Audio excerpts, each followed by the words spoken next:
जय श्री कृष्णा। राधे राधे। आइए सुनते हैं जया एकादशी की कथा। गांडीवधारी अर्जुन ने कहा, हे भगवान, अब कृपा कर आप मुझे माघ माह के शुक्ल पक्ष की एकादशी के संबंध में भी विस्तार पूर्वक बताएं। शुक्ल पक्ष की एकादशी में किस देवता का पूजन करना चाहिए तथा इस एकादशी के व्रत की क्या कथा है, उसके करने से किस फल की प्राप्ति होती है। भगवान श्री कृष्ण ने कहा, हे अर्जुन, माघ माह की शुक्ल पक्ष की एकादशी को जया एकादशी कहते हैं। इस एकादशी के उपवास से मनुष्य भूत प्रेत आदि की योनि से छूट जाता है। अतः इस एकादशी के उपवास को विधि अनुसार करना चाहिए। अब मैं तुमसे जया एकादशी के व्रत की कथा कहता हूँ, ध्यान पूर्वक श्रवण करो।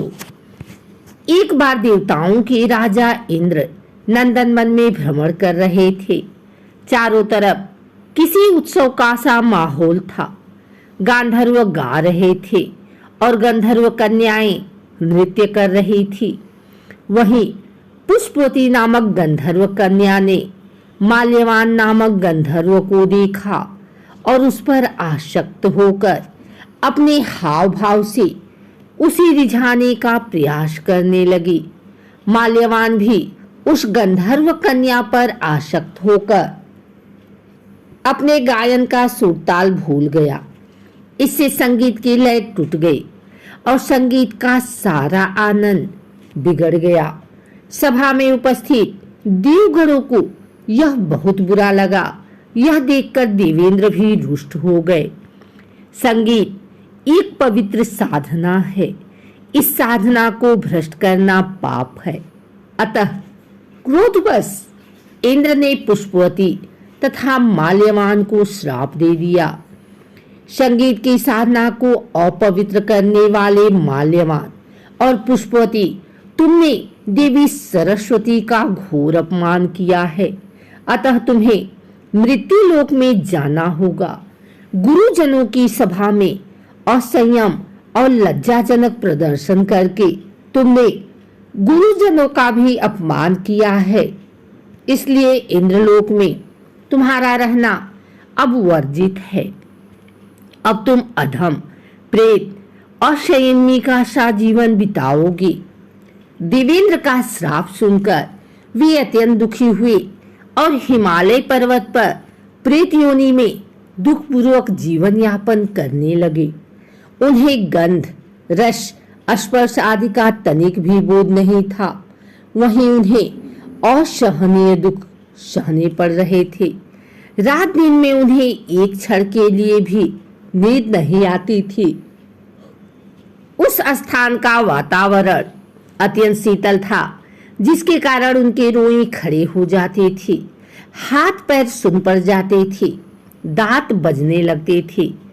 एक दिन उस प्रेत ने अपनी स्त्री से कहा, न मालूम है हमने पिछले जन्म में कौन से पाप किए हैं, जिसके कारण हमें इतनी दुखमयी यह प्रेत योनि प्राप्त हुई है।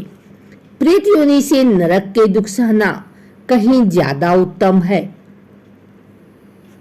इस प्रकार अनेक विचारों को कहते हुए अपने दिन व्यतीत करने लगे। भगवान की कृपा से एक बार माघ के शुक्ल पक्ष की जया एकादशी के दिन इन दोनों ने कुछ भी भोजन नहीं किया और न ही कोई पाप कर्म किया। उस दिन मात्र फल फूल खाकर दिन व्यतीत किया और महान दुख के साथ पीपल के वृक्ष के नीचे विश्राम करने लगे। उस दिन सूर्य भगवान अस्ताचल को जा रहे थे। वह रात इन दोनों ने एक दूसरे से सटकर बड़ी कठिनता से काटी। दूसरे दिन प्रातः काल होते ही प्रभु की कृपा से इनकी प्रेत योनि से मुक्ति हो गई और पुनः अपनी अत्यंत सुंदर अप्सरा और गंधर्व की देह धारण करके तथा सुंदर वस्त्रों आभूषणों से अलंकृत होकर दोनों स्वर्गलोक को चले गए। उस समय आकाश में देवगण तथा गंधर्व इनकी स्तुति करने लगे। नागलोक में जाकर इन दोनों ने देवेंद्र को दंडवत किया। देवेंद्र को भी उन्हें उनके रूप में देखकर महान विस्मय हुआ और उन्होंने पूछा, तुम्हें प्रेत योनि से किस प्रकार मुक्ति मिली, उसका पूरा वृतांत मुझे बताओ। देवेंद्र की बात सुन माल्यवान ने कहा, हे देवताओं के राजा इंद्र, श्री हरि की कृपा तथा जया एकादशी के व्रत के पुण्य से हमें प्रेत योनि से मुक्ति मिली है। इंद्र ने कहा, हे माल्यवान, एकादशी व्रत करने से तथा भगवान श्री हरि की कृपा से तुम लोग प्रेत योनि को छोड़कर पवित्र हो गए हो, इसलिए हम लोगों के लिए भी वंदनीय हो गए हो, क्योंकि शिव तथा विष्णु भक्त हम देवताओं के वंदना करने योग्य हैं। अतः आप दोनों धन्य हैं। अब आप प्रसन्नता पूर्वक देवलोक में निवास कर सकते हैं। हे अर्जुन, इस जया एकादशी के उपवास से कुजोनि से सहज ही मुक्ति मिल जाती है।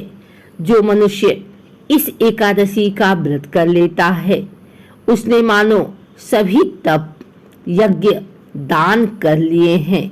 जो मनुष्य श्रद्धा पूर्वक जया एकादशी का व्रत करते हैं, वे अवश्य ही सहस्त्र वर्ष तक स्वर्ग में वास करते हैं। संगीत देवी सरस्वती का एक अलौकिक वरदान है। यह एक साधना है, एक विद्या है। इसमें पवित्रता आवश्यक है। फिर जिस सभा में अपने से बड़े गुरुजन आदि उपस्थित हो, वहां प्राणी को संयम और मर्यादा को बनाए रखना चाहिए, ताकि गुरुजनों का अपमान न हो, उनका सम्मान बना रहे। गुरुजनों का अपमान करने वाला मनुष्य घोर नरक का भागी होता है। अगर आपको हमारी वीडियो अच्छी लगी हो तो इसे लाइक करें, कमेंट करें, शेयर करें। हमारे चैनल को सब्सक्राइब करके बेल नोटिफिकेशन ऑल पर सेट कर लें, ताकि आगे आने वाली वीडियो सबसे पहले आप तक पहुंच सके। धन्यवाद।